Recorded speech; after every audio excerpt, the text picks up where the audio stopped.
ನಟನಾಗಿ ಸಾಕಷ್ಟು ಏಳು ಬೀಳುಗಳನ್ನ ಕಂಡಿರ್ತೀರಾ. ಆರ್ಥಿಕವಾಗಿರ್ಬೋದು, ಮಾನಸಿಕವಾಗಿರ್ಬೋದು, ದೈಹಿಕವಾಗಿರ್ಬೋದು. ಆರ್ಥಿಕ ಅಂದ ತಕ್ಷಣ ಫಿನಾನ್ಷಿಯಲ್ ಪ್ರಾಬ್ಲಮ್ಸ್ ಅನ್ನೋದು ತುಂಬಾ ಇಂಪಾರ್ಟೆಂಟ್ ಆಗುತ್ತೆ. ಕಲೆಯನ್ನ ನಂಬ್ಕೊಂಡ್ ಬಂದಿರುವಂತವ್ರು ರಂಗಭೂಮಿ ಆಗಿರ್ಬೋದು, ಕಿರುತೆರೆ ಆಗಿರ್ಬೋದು, ಹಿರಿತೆರೆ ಆಗಿರ್ಬೋದು. ಎಲ್ಲಾದ್ರೂ ಏಳು ಬೀಳುಗಳಾದಾಗ ಹೆಂಗ್ ಬ್ಯಾಲೆನ್ಸ್ ಮಾಡ್ತಿದ್ರಿ ಫಿನಾನ್ಷಿಯಲ್ ಒಂದು ಪ್ರಾಬ್ಲಮ್ಸ್ನ ಅಂತ? ಅದು ನೋಡಿ, ಮನುಷ್ಯ ನಮಗೆ 500 ರೂಪಾಯಿ ಜಾಬಲ್ಲಿ ಇದ್ದಾಗ ಇರುವಂಥ ಕಾನ್ಫಿಡೆಂಟೇ ಬೇರೆ, ಏನು ಇಲ್ದಿದ್ದಾಗಿರುವಂಥ ಕಾನ್ಫಿಡೆಂಟೇ ಬೇರೆ. ಏನು ಇಲ್ದಿದ್ದಾಗ ನಾವು ಸ್ವಲ್ಪ ಡೌನ್ ಆಗಿಬಿಡ್ತೀವಿ, ಏನು ಮಾಡೋದಪ್ಪ ಅಂತ ಆಗ್ತಾ ಇರುತ್ತೆ.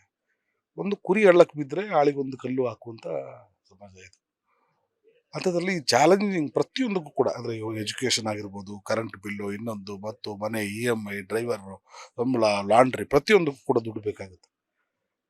ಆರ್ಥಿಕ ಮುಕ್ಕಟ್ಟುಗಳು ಅನುಭವಿಸಿದಾಗ ತುಂಬ ಚೆನ್ನಾಗಿ ಇದ್ದು ಅಥವಾ ಕೋಟ್ಯಾಧೀಶರನ್ನು ಮಗನಾಗಿ ನಮಗೆ ನಾಳೆ ಇವತ್ತು ಏನೂ ಇಲ್ಲ ಅಂತ ಹೇಳಿದಾಗ ನಮ್ಗೆ ನೋವಾಗುತ್ತೆ. ನಾವು ಬೆಂಗಳೂರು ಬರೋವಾಗ ಏನು ತಗೊಂಬಂದಿದ್ವಿ? ಒಂದು ಸೂಟ್ ಕೇಸು, 4-5 ಜೊತೆ ಬಟ್ಟೆ, 2 ಮಕ್ಕಳು, ಒಂದು 1,500 ರೂಪಾಯಿ ಬಾಡಿಗೆ ಮನೆಯಲ್ಲಿ ಇದ್ದಂಥದ್ದು. ಅದು ಬಾಡಿಗೆ ಅಡ್ವಾನ್ಸ್ ಕಟ್ಟೋಕೆ ಫುಲ್ ದುಡ್ಡು ಇರಲಿಲ್ಲ. ಮಂಡ್ಯ ರಮೇಶ್ವರ 5,000 ರೂಪಾಯಿ ಕೊಟ್ಟಿದ್ರು ನನಗೆ, ತಗೊಳ್ಳಿ ಮಿತ್ರ ಆಮೇಲೆ ಕೊಡಿ ಅಂತ. 1,500 ಬಾಡಿಗೆ ಮರಳಿದ್ದವನು ಇವತ್ತು 2 ಕೋಟಿ ಮನೆ ಒಡೆಯಾಗಿದ್ದೀನಿ ನಾನು.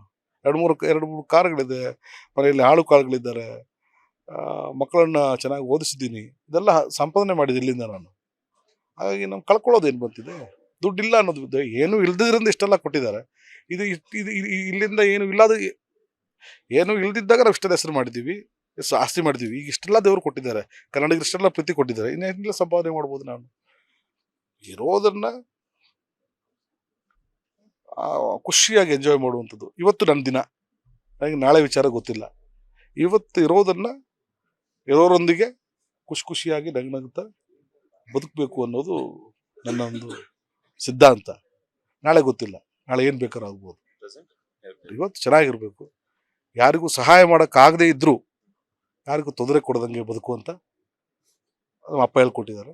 ಅದನ್ನು ಪಾಲಿಸ್ಕೊಂಡು ಹೋಗ್ತಾ ಇದ್ದೀನಿ.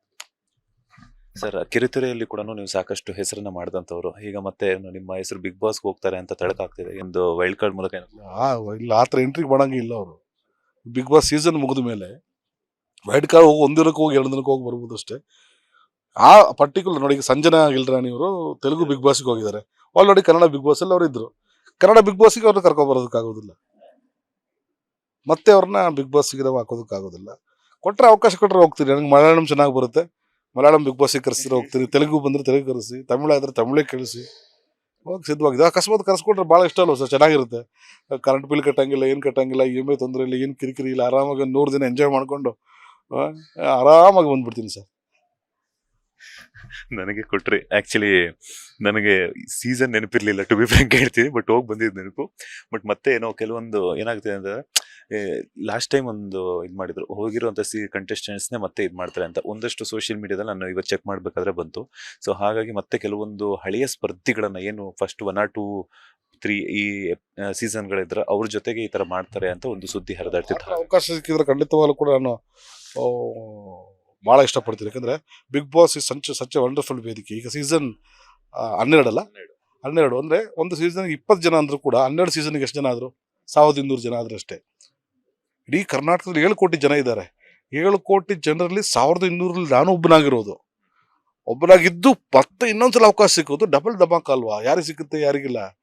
ದೊಡ್ಡ ವೇದಿಕೆ ಅದು. ನಮ್ಮನ್ನು ಕಂಡುಕೊಳ್ಳುವಂಥ ವೇದಿಕೆ, ಮನರಂಜನೆ ಕೊಡುವಂಥ ವೇದಿಕೆ, ನಮ್ಮ ವಿಚಾರಗಳನ್ನ ಜನರಿಗೆ ಹೇಳುವಂಥ ವೇದಿಕೆ.